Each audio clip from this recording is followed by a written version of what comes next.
Hiya, welcome to episode 7.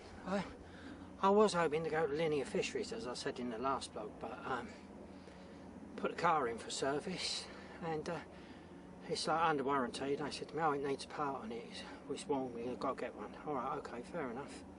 And lo and behold, they get one, it's the wrong one. So instead of it being in there for a day, it finishes up in there 4.5 days. So there's my time gone, time's blown, can't go over to Linear. But I've come over here anyway. This is one of the club waters. I've never been here before. It's supposed to be one of their better waters. It's my first year on the club, so you know, can only go by what people tell me. There's quite a bit of weed about out there, but I don't know if you can see, I'll show you now, there's some power lines above. We can see them, can we? Oh yeah, there they are. You see them? And they go like right across the middle of the lake they go. And I fished a lake before like that, they had power lines across here, and it is a bit of a mission. And what tends to happen, or what happened on the other lake I was fishing, the fish used to hide under the power lines because they knew you couldn't cast them, because you just couldn't get the distance, you know, right out in the middle there. And there's been a few showing under the power lines out here now, but I have had fish showing in front of me, so I can't really fish that far out because of the weed unless I go right into the middle of it, and I don't much see the point in that. I don't think you're going to pull them out there. It does come out pretty easy, the weed. I have pulled it out, but it's heavy, so you know. And I don't really see the point of catching a fish with a great big ball of weed round its head where it can't swim and put up a fight. It don't make sense to me. But fishing on the edge of it anyway, I'm clipped up and got right close to it. We'll just have to see how it goes, really. Fish have showed, so you know, you never know your luck, do you? There is a nice swim on the other side, but it's lovely swim. There's no weed over there, so but on the opposite bank, which is in casting range, but I don't think you're going to hit it because the power lines are in the way. And the other problem with it is it's a double, but if anyone comes to fishing the swims either side of you, then you are pinned down to fishing straight in front of you. And there is a swim opposite it where on the bank where the reeds and that are. It's an absolute mission to get to, but if anybody does bother to go in there, and I mean it is a real mission, even if 4x4 wouldn't get there, then you're pinned down to finish fishing halfway, like into the middle of nowhere across the lake, and with all the weed and that and reed beds that fish have got to hide in, I don't think you're going to get anywhere, you know. So anyway, I've gone for this one. It's a bit, yeah, it's quite comfortable. I mean, the bivvy's up on top there, you've got to come down steps to your rods, but that's not a problem. Anyway, I'm going to, bite time's gone now, so I've got the 2 rods out. I'm going to start baiting up now and see how we get on. I'll update you as we go. Catch you later. Right, well, here we go, boys and girls. First fish, common, like a little bar of gold. Lovely fish, not very big. I mean, it's about 10 pounds, but I mean, look at that. Hey, is that a bar of gold or what? Look, what a little beauty. I'll show you the rig and the spot I got that from in a bit, but for now, just going to get him back, put him back in, and say thank you to him. Right, well, I'll just show you my spots. You can see that weed there on the top. Well, one of my spots is just right there, right in that little V bit in the weed. That's one of them. And that weed, it goes right across here. It's there's a sort of a bed of it laying across like that, as you can see, and I've got another spot on the other end of it, which I'll show you as we reach it.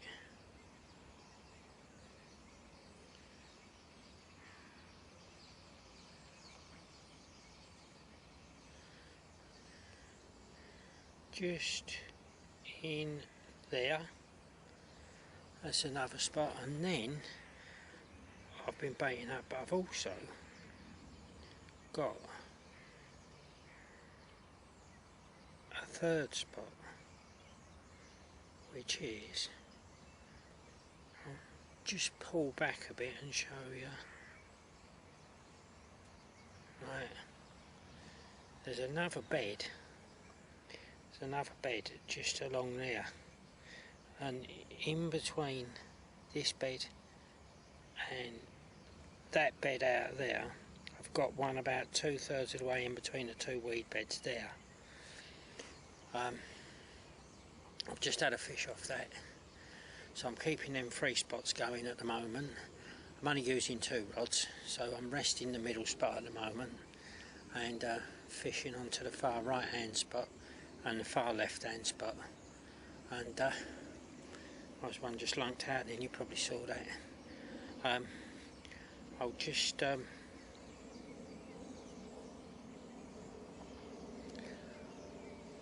just keep the bait going in on all 3 of them spots and just alternate them. Weather ain't been too great. I had one hell of a storm. Hailstones the lot. Complete nightmare. But there you go. That's fishing, isn't it? Still. Catching fish, that's the main thing. So I'll update you a bit later on. Right, well, here we go. Another common. Probably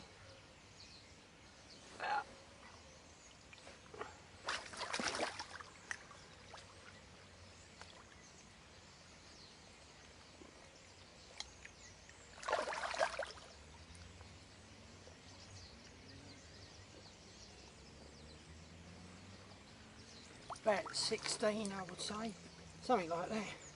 Nice fish though. Fish number 2. Right, let's get him back.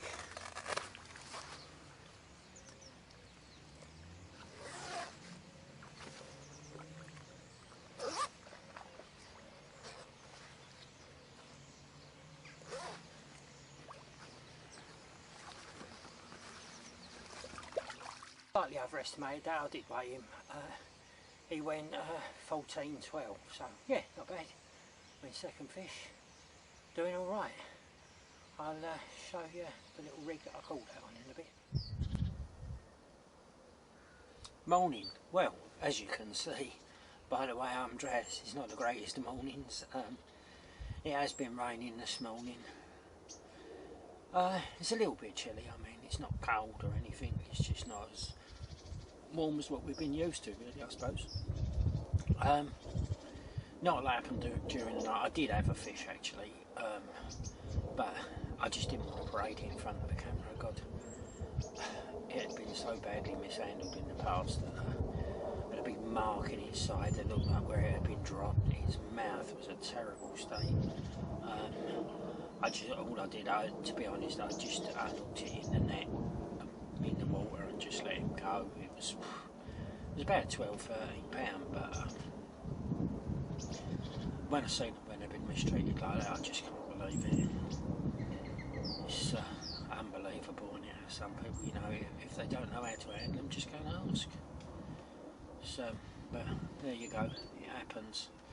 And I have heard, lad was telling me yesterday that there's a lot of the fish that are not great in here. Apparently another club had it before this club. They were the ones that stocked it originally, and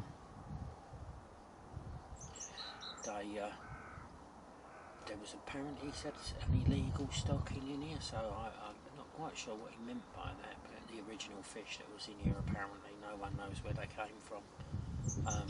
Farmer never put them in, who knows, I don't know. Still, they're out there, they're showing under the power cables where you can't get to them. Clever, aren't they? But never mind, I've had a fish this morning actually as well, just a little while ago. It was just a snotty, so I didn't even bother with that. I just unhooked him in the net and sent him straight back again. Other than that, nothing else this morning. Sky's looking pretty overcast. It looks good for a bite actually. Whether it's going to happen or not, I don't know. We'll have to see. But as I say, they are there, they're showing, but they're under those power cables again. I mean, I've got as close to one of them as I can get. You just can't. A lot of the swims, in this swim here, you could like arm up above the swim on the top of the bank. You could actually cast from here, sideways cast, but the only problem is that I think you just finish up in the weed, you know, to try and get it, because the spot that it'd have to go in is not that big, and it's like quite a defined path that gets through to it, so your line's not in the weed as well. I think it would be difficult to try it. You could get the distance. Distance is not a problem. Distance is easy to get. It's just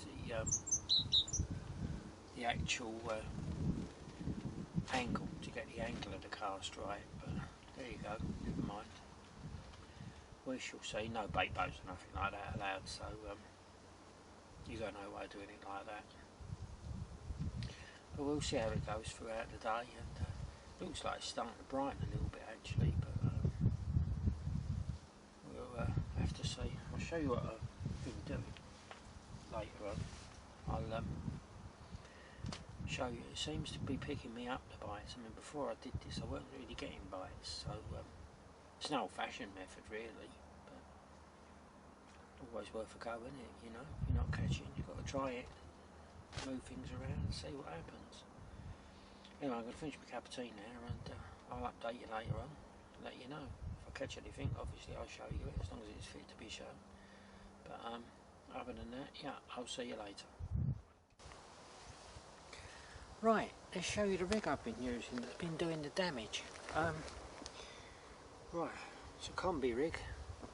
Got a length of fluorocarbon hook link there.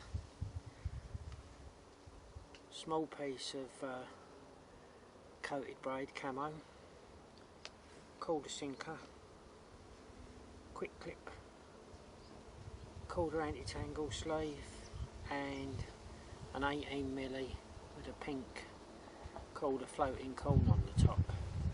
And what I've been doing is putting a little stringer, 4-bait stringer, but tied in a circle, and just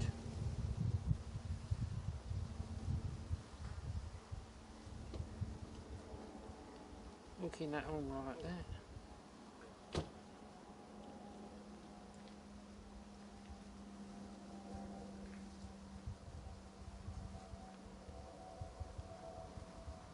Pushing the hook bait through the middle.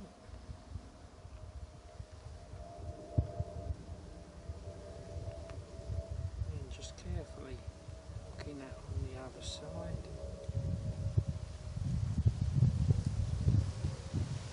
Like that. So that's what you finish up with, and obviously when it settles, that's what you get. And that's what's been catching me the fish. And oh, the hook, by the way, is a size 8 Gardner Mugger. I'm not quite happy with the way that's hooked on there. A bit better than that.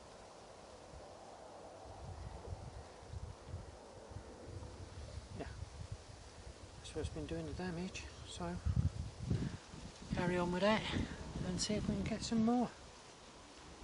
There we go. Oh yeah, well, what's happened? I don't know, it's just switched off, absolutely switched off. I mean, we've had a couple more horrendous storms, but after the first one, I mean, that was a bad storm, owl and everything, it actually switched on during the storm. But now it's just absolutely switched right off. I have had put a bit of particle on. I thought, you know, give it a try. And I had 2 tiger nuts, critically balanced with a bit of cork in between them. And you'll never guess what. I get to bite, and what do I get? I get a roach, about 10 or 12 ounces. He's got 2 tiger nuts and a size 8 in his mouth. Couldn't believe it.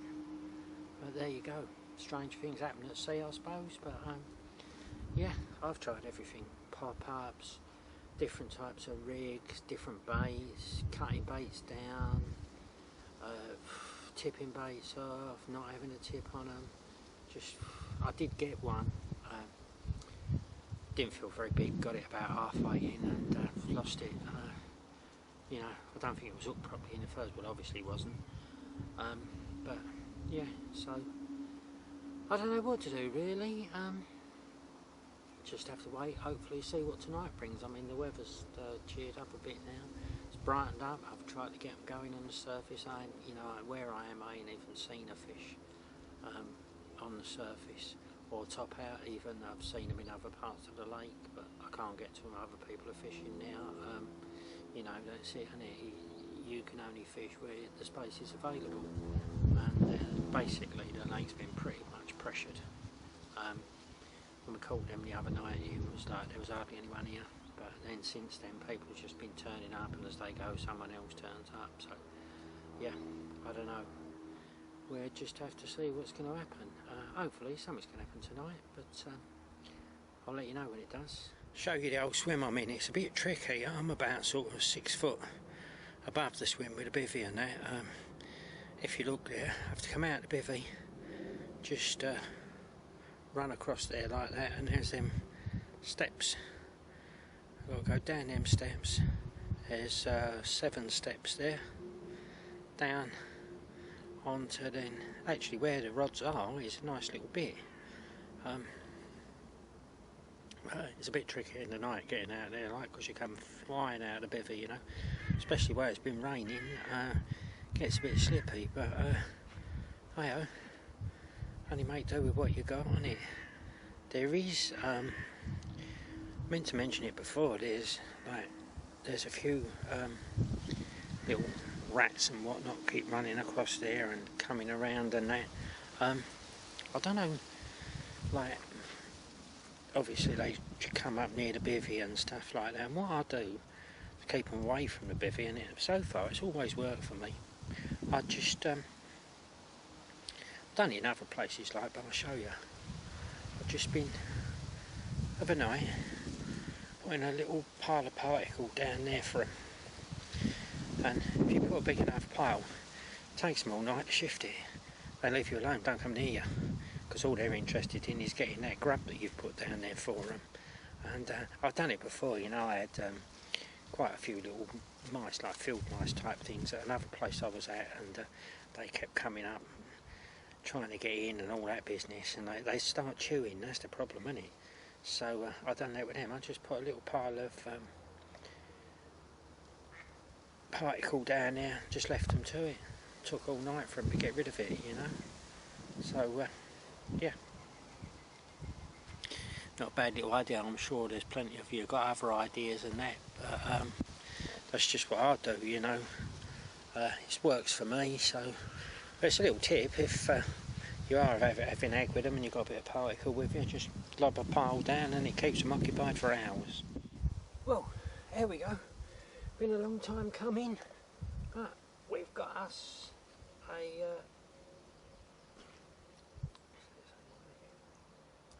common.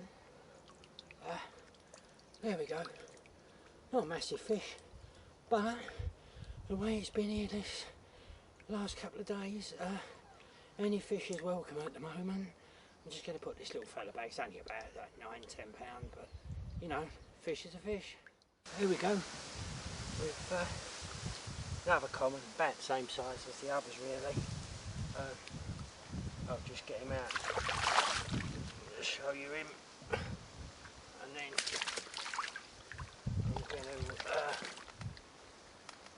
get him back, because he looks a bit pissed off, but yeah.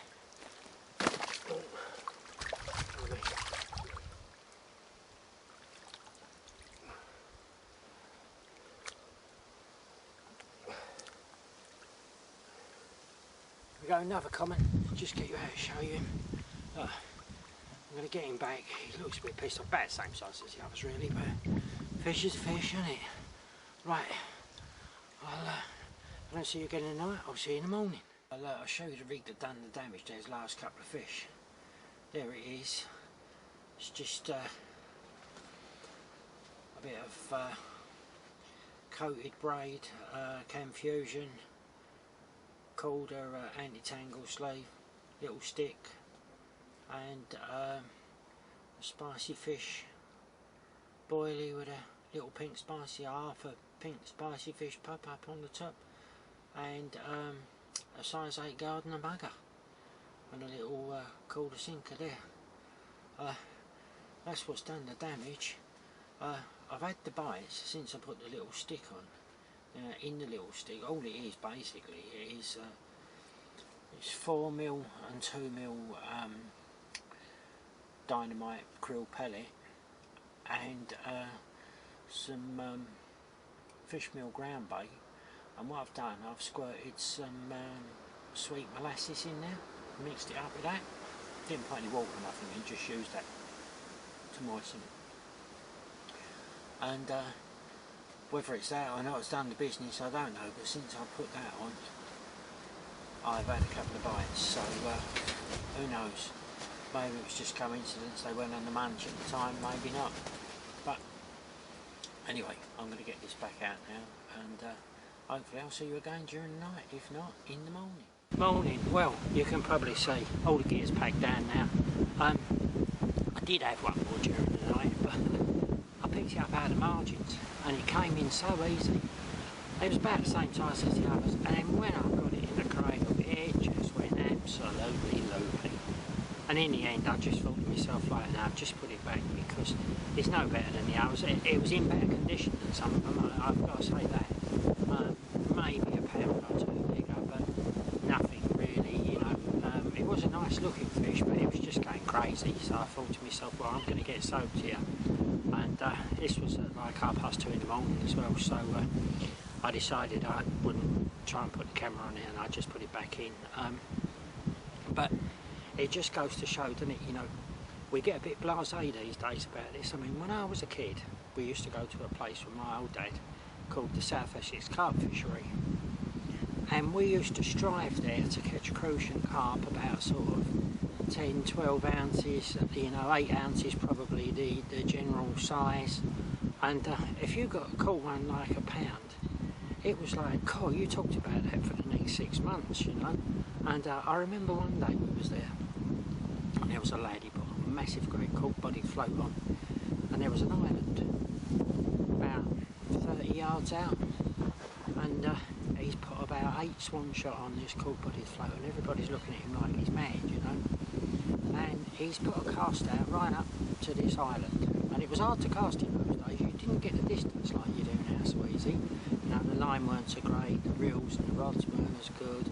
I mean, I had a silly little reel, didn't even have a proper bow arm really. It was a bow arm, but all it was a big piece of wire, basically the shape of a bow arm. There was no rollers on it or nothing like that, and I only had about 50 yards of line on it anyway. That was all that could be afforded, you know. But this fella, he caught a £3 common carp, and everybody, there was 2 lakes there, and everybody under contract to come to look at this fish.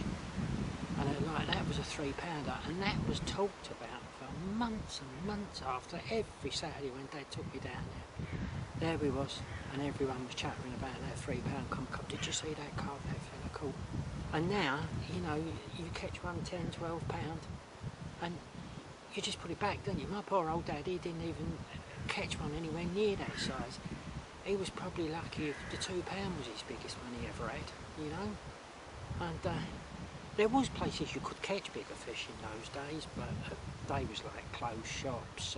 It was a bit like golf was then, you know. You had to be in the know, you had plenty of money to get in and all that. And it was just basically, it was like out of our reach. I mean, where we used to go, it used to cost like to fish there, and you just get there whatever time you like in the morning and go home whatever time you like at night. And it was like the equivalent of 7.5p these days, you know what I mean? It was 7.5p for me and 10p for my dad. And like that then, but it was a lot of money, you know. And like obviously you had to get the fuel to get there and all that. And yeah, and like we went for years and years, and probably up until I was about sort of 14, 15, and never ever, you know. I remember my dad like having a £1/2 roach and going crazy. Yeah, what a fish, you know. And now we just like, I don't know, it's just come on so much, isn't it? I mean, I stopped fishing for a lot of years. I've only been back fishing about 3 years. I, you know, got married, family and all that. My boy was racing for 9 years, so I was doing that. And like when I come back into it, well, I couldn't believe the changes. I mean, like air rigs, never heard of them. In those days, we used to like do what you could to master your, let alone like leave it completely showing. But there you go. That's how it all is, isn't it? Well, would I come back here? I don't know, the jury's still out on that one. I mean, it is like, it's picturesque and all that. I quite like it. I think I'd fish the other side of the lake the next time though, if I do come. It's more my style of fishing, down the other end on the other side. I prefer like to fish out a fair way if I can. Yeah, you're restricted by the weed. I'm not going to fish straight into the weed because you can see what's happened to fish here. You catch them, they're all in mouths and torn and that, and there's fish. You know, you catch marks down there somewhere they're being dropped and what have you. So that side of it I don't like. Although I did have a couple of nice clean fish. That one I got out of the margins, the one that I didn't show because it was so lively. That was in really good condition. Maybe because he's got a bit of brains, that one, and he sticks to the margins, I don't know.